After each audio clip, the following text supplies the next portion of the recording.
Mesdames et messieurs, bienvenue sur EBC Info, la chaîne où l'actualité internationale vous est expliquée avec clarté et profondeur. Aujourd'hui, un événement mondial secoue les équilibres géopolitiques. Bachar el-Assad, abandonné par la Russie, a fui la Syrie. Une fuite qui pourrait avoir des conséquences énormes, jusqu'en Afrique de l'Ouest, pour des pays comme le Mali, le Burkina Faso et le Niger. Alors restez avec nous jusqu'à la fin pour comprendre l'impact de ce bouleversement sur l'Alliance des États du Sahel. Avant de plonger dans cette analyse, pensez à vous abonner à EBC Info et activer la cloche de notification. Nous couvrons les événements qui redéfinissent notre monde, et votre soutien nous permet de continuer. N'oubliez pas de liker cette vidéo si le sujet vous intéresse. Depuis 2011, Bachar el-Assad a tenu son régime d'une main de fer, grâce à un soutien militaire et économique crucial de la Russie. Mais aujourd'hui, les temps ont changé. La Russie, engluée dans la guerre en Ukraine, n'est plus en mesure de soutenir son allié syrien.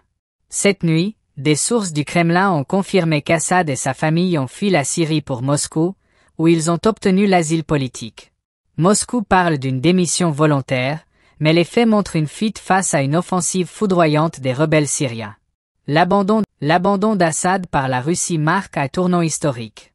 Englué dans ses propres problèmes, le Kremlin, confronté à des pertes colossales en Ukraine et une économie en déroute, n'a plus les ressources pour jouer aux gendarmes du Moyen-Orient.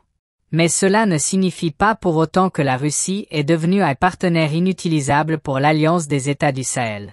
En effet, les pays de l'AES, le Mali, le Burkina Faso et le Niger entretiennent une relation différente avec la Russie.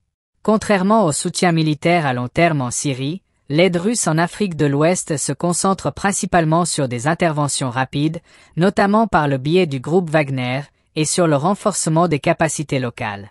Ces stratégies, bien que critiquées, offrent des solutions adaptées aux réalités des pays de l'AES, où la lutte contre les groupes terroristes nécessite des réponses immédiates et ciblées.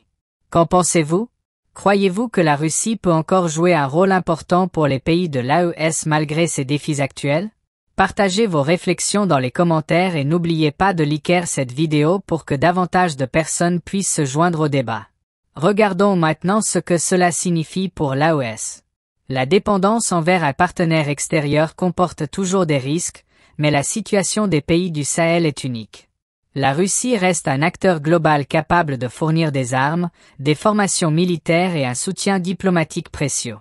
Les pays de l'AES peuvent tirer des leçons de l'échec en Syrie en diversifiant leurs alliances tout en maintenant un partenariat stratégique avec Moscou. Cela nécessite une gestion prudente des relations internationales et une vigilance constante pour s'assurer que les intérêts nationaux restent prioritaires. Pendant ce temps, les réactions internationales soulignent des perspectives variées.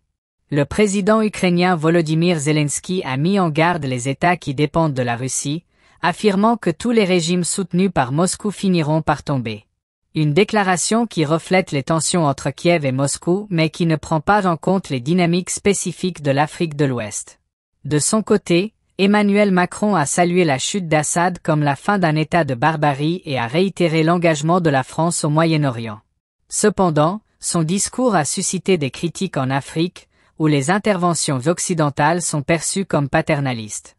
Cela pourrait encourager les pays de l'AES à renforcer leur partenariat avec la Russie, non pas par choix exclusif, mais par nécessité stratégique.